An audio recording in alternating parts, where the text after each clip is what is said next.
সুপ্রিয় দর্শক, আমি আলপনা আপনাদের সবাইকে শুভেচ্ছা জানিয়ে শুরু করছি ট্রিক্স রান্নাঘর অতিথির সাথে। আশা করি সবাই ভালো আছেন। এই প্রচণ্ড গরমে বাজারে এসেছে কাসুন্দি।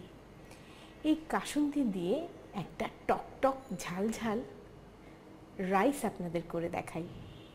হ্যাঁ প্রিয় দর্শক, আজকে আমি আপনাদের করে দেখাবো কাসুন্দি রাইস।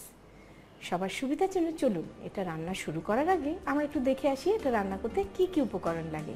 কাসুন্দি রাইস তৈরি করতে আমাদের লাগবে বাসমতি চালের ভাত 2 কাপ, সরিষার তেল 3 টেবিল চামচ, জিরা 1 চা চামচ, লাল সরিষা 1 চা চামচ, কারি পাতা 2 টেবিল চামচ, কাঁচা মরিচ ফালি 9-10টি, আদা কুচি 1 টেবিল চামচ, পেঁয়াজ কুচি আধা কাপ, মরিচ গুঁড়ো 1 চা চামচ, হলুদ গুঁড়ো আধা চা চামচ, গরম মশলা গুঁড়ো 1 চা চামচ, কাসুন্দি 3 চা চামচ, চিনি 1.5 চা চামচ, ধনেপাতা আধা কাপ এবং লবণ স্বাদ মতো। প্রিয় দর্শক, দেখলেন তো কি কি লাগে। চলুন তাহলে আমরা এই অভিনব রান্নায় চলে যাই। আমি এই বিশেষ রাইসটা রান্না করার সময় বাসমতি চালের ভাতটা বসা ভাত রান্না করি এবং নুন আর চিকেন স্টক দিয়ে রান্না করি। আপনারা যদি তা না করেন তাহলে আপনারা এমনি বাসমতি চালের ভাত রান্না করে অথবা লেফট ওভার রাইস দিয়ে এই রাইসটাকে রান্নার সময় লবণ চিকেন স্টক দিয়ে নিজেরাই রান্না করতে পারেন, কোনো অসুবিধা নেই। তো আমি এই বাসমতি চালের 2 কাপ চালকে 4 কাপ পানি দিয়ে এবং 2 চামচ লবণ ও 4 চামচ স্টক পাউডার দিয়ে এই রাইসটা বসা ভাত রান্না করে নিয়েছি। এখন আমরা রান্নায় যেতে প্রথমে দিব সর্ষের তেল। ভালো করে গরম হোক, এর মধ্যে আমরা কিছু ফোড়ন দেব।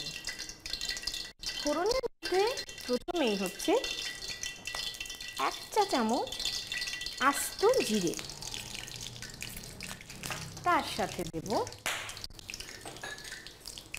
1 চা চামচ লাল সর্ষে, সেই সাথে দেব একটু কারি পাতা।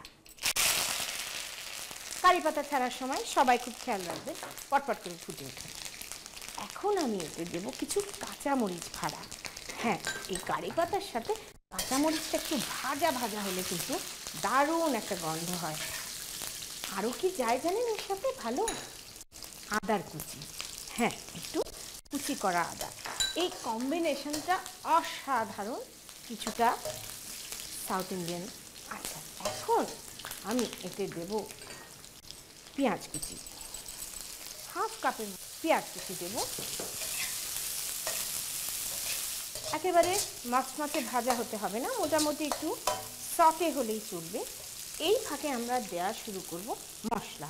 মশলার মধ্যে দেব মরিচ গুঁড়ো 1 চা চামচ, হলুদ গুঁড়ো জাস্ট 1 চিমটি এবং গরম মশলার গুঁড়ো 1 চা চামচ।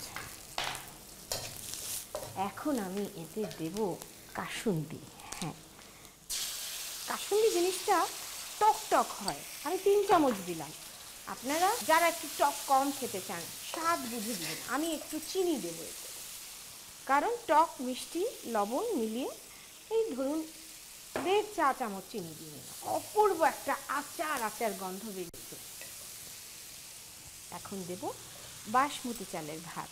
2 কাপ চালের ভাত রান্না করে আমার এই পরিমাণ এসেছে।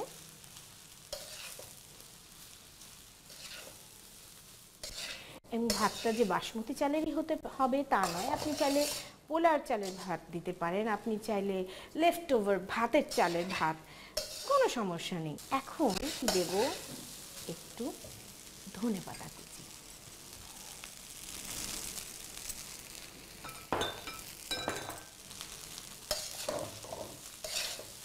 আহা, যা সুন্দর সুবাস এটার।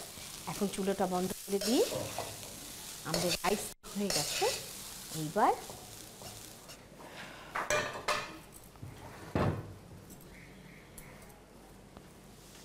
প্রিয় দর্শক,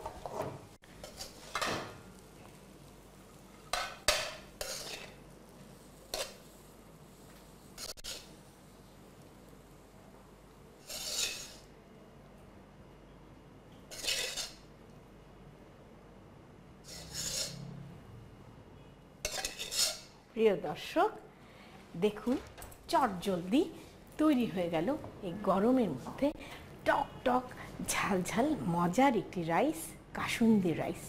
আপনাদের সবার সুবিধার জন্য চলুন এটার প্রণালীটা আর একবার দেখে আসি। প্রথমে একটি কড়াইয়ে সরিষার তেল, জিরা, লাল সরিষা, কারি পাতা, কাঁচামরিচ ফালি, আদা কুচি ও পেঁয়াজ কুচি দিয়ে সামান্য ভেজে নিন। তারপর এতে মরিচ গুঁড়ো, হলুদ গুঁড়ো, গরম মশলা গুঁড়ো, কাসুন্দি, চিনি ও বাসমতি চালের ভাত দিয়ে ভালো করে মিশিয়ে নিন। তারপর ধনেপাতা কুচি ও লবণ দিয়ে সামান্য মিশিয়ে পাত্রে তুলে পরিবেশন করুন কাসুন্দি রাইস।